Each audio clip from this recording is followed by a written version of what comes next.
A dramatic last quarter of the game. It was 0-0 till the 65th minute. That's why we love the game. 3-2, and then Joe, in the last seconds, it could have been 3-3 extraordinarily. Extraordinary. He would have written himself in World Cup fault. That's the cheekiest of things to do. The goalkeeper, Diogo Costa, just doesn't see him. And to slip at a vital moment, I'll just be interested in what his teammates are going to be saying to him when he gets in the dressing room. Diogo Costa, I thought goalkeepers always looked over their shoulder. Always lucky boy.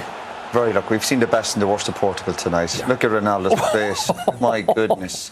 Or else he just had a call that Newcastle are in for him. Not sure. It's just unbelievable for such experienced players to be holding on at the end. Again, the good and the bad. They weren't very professional, Portugal, tonight. I expected a lot more from them. I expect a lot more going forward, and I expect them to be a lot more solid in defence. I thought they were ordinary tonight. Yeah, but they've got away with it. Let's have a look at the penalty decision, which gave Ronaldo a chance to make history. I think it probably depends if you love Ronaldo or you love Portugal, whether you think this is a penalty or not. Sorry, Joe, I just think it's a penalty because when a defender is so clumsy, but we're watching it live and we're thinking, stay on your feet, don't give the referee a chance. There's contact. There's no need for him to go in there. Ronaldo's going away from the goal. There's no need. Just come over and usher him away from the goal, the way the ball is going. Is there enough contact really for a penalty? Yes. Yes. It was self-inflicted. I think the momentum he's running at, any kind of clip can and Ronaldo's cuter in a bag of monkeys, isn't he? He knows it.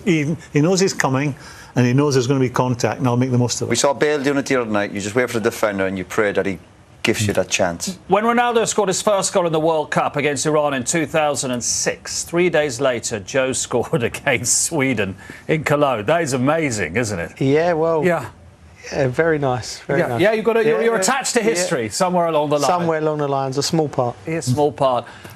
When Ghana went behind, we wondered what they would have in an attacking sense, Joe, and they showed us they did have something, which I think is a bit of a frustration for some of them. It must be frustrating for the Ghanaian supporters because they turned up, they got forward, they made runs in behind, then they carved open, which was a vulnerable Portugal back four at times.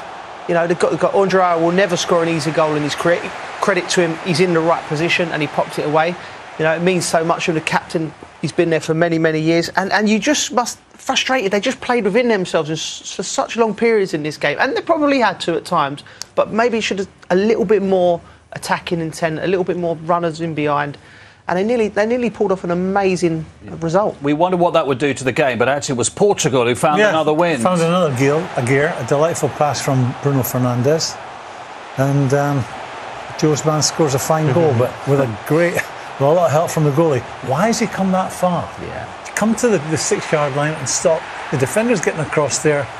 It's just made it very easy for João Felix to score. He looks tiny, doesn't he? He looks so small. He just sits down and says, there you go, just think me. Because if he stays on the edge of his 6-yard box, the guy's going to have to Felix shoot really hard and well to beat him. He's raced out. Yeah. He's made his mind up. Yeah. And gone to ground. We talked about Leao. Yeah, brilliant. Very, very simple. Talking about runners. Ghana got a bit giddy. Obviously, we're chasing the game 2-1 down, and this lovely way to pass Fernandes, who wasn't actually great. 2 assists, lovely finish, lovely technique, and beautiful goal. Yeah, we was calling for him at half time. That's exactly what they needed, didn't they? They needed penetration, they needed a dribbler. As soon as that, they looked a different proposition as well. They lit the whole game up. Having players who can go by players, it changes the game. Portugal were not convincing tonight. They've got away with one. They weren't terribly attractive going forward. They weren't making lots of chances. They'll have to be better than that. Strangely, as bad as they were, they've scored 3 goals. Yeah. Not bad. Now, we want to have a look at what happened right at the end again, where Inaki Williams so nearly got the equaliser. We're sort of racking our brain. Dion Dublin did this. You played in the game with... There's a few, yeah. Well, Robbie Keane did it, and Robbie done it as well. Yeah. So striker's been obviously very, very clever. But the goalkeepers, as we know, you have to be aware of it. You see most goalkeepers at this stage, just look over their shoulders. They have a habit either side, and only for this slip. If he doesn't slip, he scores, doesn't he? Oh, you'd never forgive him. He's 23.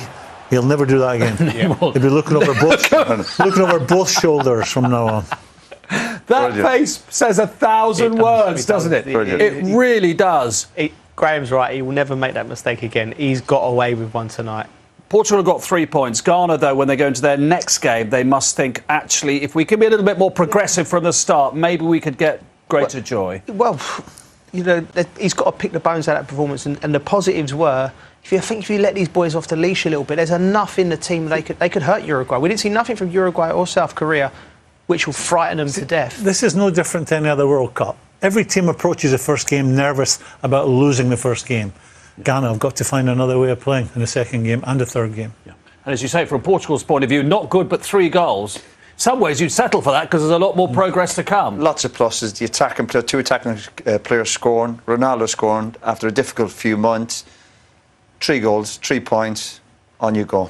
What have you made of the chances that he has had, Ronaldo? Would you expect him to have done a little bit better? Yeah, he'd be disappointed. Of course he will be with the qualities he's got. Obviously got the big build-up. He knows how to score goals and the chances he had. First one, I think, was a great chance. Again, he'll win it back high up the pitch as you'd expect in there. And this is maybe maybe slightly behind him, but I still think obviously with his quality, a better first touch. Credit to the goalkeeper, he's obviously come out and done well, but with his quality he'd be disappointed. And of course he's had a great chance here with the header. How many times over the years his timing, he's above the defender and just kind of missed the flight right at the end of it. Yeah, he can still lead, can't he, Graham? He's got that, obviously. It's just, and this, listen, I think he's unlucky. I think the defender's done well to go down to win the free kick. He finishes it well, but the defender's done well to win that foul. A bit unlucky. I know with the header, you expected him to score that, didn't you? Yeah, normally he does. The only thing I can think's happened is he's let the number 4, the defender, his knees on him, and maybe he's just knocked himself off balance, because this is a food and drink chance for him. It really is. Look, with the collision, does it make his head? Does it put it in the wrong place? Because it's sat up beautifully. He's got a chance to run at it. You're thinking this has got goal written all over it. We've seen it 100 times. Still got that leap, hasn't he? Oh, how athletic is that? Yeah. Still got that. We're talking about the leap of Ronaldo. Must talk about the discipline of Ghana. They really are in their shape and sticking to it, aren't they? Otto Addo be delighted. They haven't been anything of an attacking force. What they have done is they've been diligent, they've been disciplined, and what they've done is they've condensed the park in the middle. So Bernardo Silva can't get on the ball, Bruno Fernandes can't get on the ball, but there's not enough runners from Portugal, and Portugal have helped them out, but they've been disciplined and they've kept them at bay. I imagine the Portuguese will probably be thinking second half Nuno Mendes to give them some penetration down the left, Rafael Leao.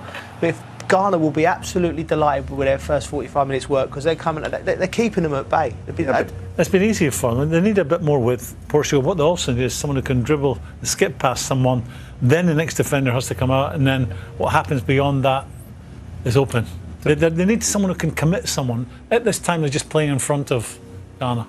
The reason they're sitting in is because they're fearful and they have respect of the opposition. In Portugal, definitely better players, but they've got to do more with it. They've got to pass it quicker. We've mentioned it here. They've got to have runners. For Ghana, it's been easy. I think we could have played out there, but you've got to get at them. Quick play. Portugal have been too slow. They have the quality, but it's not good having the quality unless you're going to show it. Guarantee the manager was saying, lads, quicker to passes, 1-2s. Nobody running off the ball. They've got too many players all wanting to come and play and be nice with it. You need someone running in just to mix the game up a little bit. And then you just start to move the pieces around, don't you? And then there's a knock-on effect. If you're playing against Portugal tonight, you're delighted because you're seeing there are 11 players there all the time. There's no real dart in behind. They have to play a bit more risky football, basically, Portugal. Someone has to skip past someone.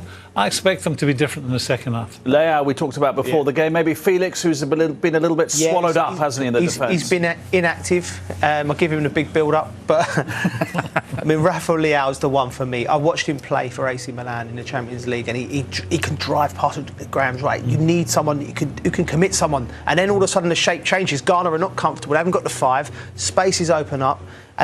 Bruno Fernandes, they can find Ronaldo. And people say when your teams are that low block, it's tough to break down. It's not.